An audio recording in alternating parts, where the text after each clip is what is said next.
അപ്പൊ നമുക്ക് ഇന്ന് സ്കാർസ് വുമൺ അവർ നമുക്ക് സെൻഡ് ചെയ്ത് തന്നിട്ടുള്ള ഈ ഒരു ബോക്സിൽ എന്തൊക്കെയാണുള്ളത് നോക്കാം. കുറെ ദിവസമായിട്ട് സെൻഡ് ചെയ്ത് തന്നിട്ട്. അപ്പം അവരുടെ ലോഗൊക്കെ വെച്ചിട്ടുള്ള ഒരു ബോക്സ് ആണ്. അപ്പം ഇതില് കണ്ടോ 3 ഷോർട്സ് ഉള്ള നല്ല ബ്യൂട്ടിഫുൾ ആയിട്ടൊക്കെ സെറ്റ് ചെയ്തിട്ടുണ്ട് കേട്ടോ. അപ്പൊ നമുക്ക് ചെക്ക് ചെയ്ത് നോക്കാം എന്തൊക്കെയാണ് എന്ന്. ഫസ്റ്റ് തന്നെ നല്ല ഭംഗിയുള്ള ഒരു ഷെയ്ഡില് ഒരു അടിപൊളി ക്ലോത്ത്. ഇത് നല്ല ഭംഗിയുണ്ട് കേട്ടോ. നമുക്ക് ബ്രൈഡൽ യൂസിനൊക്കെ പറ്റുന്ന ഒരു ടൈപ്പ് ഓഫ് ക്ലോത്ത്. ഇതെനിക്ക് ഭയങ്കര ഇഷ്ടമായി, കൊള്ളാം. ലൈക്ക് ഇത് കണ്ടോ, ഇത് ഭയങ്കര ഒതുക്കുള്ള, ലൈക്ക് ഭയങ്കര തിന്നാണ്.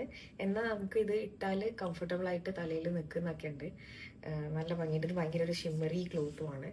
ഇതിന്റെ നെയിം ഞാൻ മെൻഷൻ ചെയ്യാം കേട്ടോ, കാര്യം എനിക്ക് അറിയില്ല കറക്റ്റ് എന്താ. ഇങ്ങനത്തെ ഒരുപാട് ക്ലോത്ത്സ് ഞാൻ കണ്ടിട്ടുണ്ട്, പക്ഷെ ഇത്രയും കംഫർട്ടബിൾ ആയിട്ട് കിടക്കുന്ന ഒന്നും എനിക്ക് ആദ്യമായിട്ടാണ് കിട്ടുന്നത്.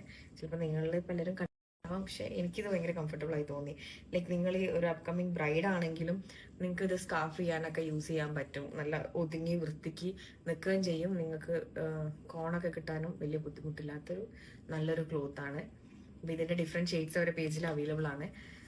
അതുപോലെ തന്നെ നമ്മൾ നോർമലി യൂസ് ചെയ്യുന്ന നമ്മളെ കുർത്തീസിന്റെ ഒക്കെ കൂടെ യൂസ് ചെയ്യുന്ന ഈ ടൈപ്പ് ഓഫ് ഹിജാബ്സും വേറെ ഒരുപാട് ഡിഫറെന്റ് ടൈപ്സ് ഓഫ് ഹിജാബ്സ് അവരുടെ പേജിൽ അവൈലബിൾ ആണ്. അപ്പം എന്തായാലും നിങ്ങൾ ഒരു പേജ് ഒന്ന് ചെക്ക് ചെയ്ത് നോക്കാം. ഞാൻ ടാഗ് ചെയ്യാം സ്കാർഫ് വുമൺ. അപ്പം താങ്ക് യു സോ മച്ച് എനിക്കിത് സെൻഡ് ചെയ്ത് തന്നതിന്. ഭയങ്കര യൂസ്ഫുൾ ആയിട്ടുള്ള ഒരു സംഭവമാണ്. കാരണം ഈ ഒരു പ്രൊഡക്റ്റ് എസ്പെഷ്യലി എടുത്ത് പറയണം. കാരണം എനിക്ക് ബ്രൈഡ്സിനൊക്കെ എപ്പോഴും എൻ്റെ അടുത്ത് ചോദിക്കുന്നതാണ് ഏത് ടൈപ്പ് ഓഫ് ക്ലോത്ത് ആണ് ഹിജാബിന് വാങ്ങിക്കാന്നൊക്കെ.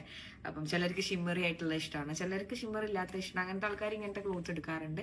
അപ്പൊ ഷിമ്മറി ആയിട്ട് ഇഷ്ടമുള്ള ആൾക്കാർക്കും കുറച്ചുകൂടി ബ്രൈഡൽ ഒരു ഫീൽ കിട്ടുന്ന ഒരു കൈൻഡ് ഓഫ് ഒരു ക്ലോത്തും ആ ഒരു കുറച്ചുകൂടെ ഭയങ്കര ഒതുക്കമുള്ള ആ ഒരു ടൈപ്പ് ഓഫ് ക്ലോത്ത് ആണിത്. അപ്പൊ എല്ലാവരും എന്തായാലും ഒന്ന് ചെക്ക് ചെയ്ത് നോക്കാം. Okay, by.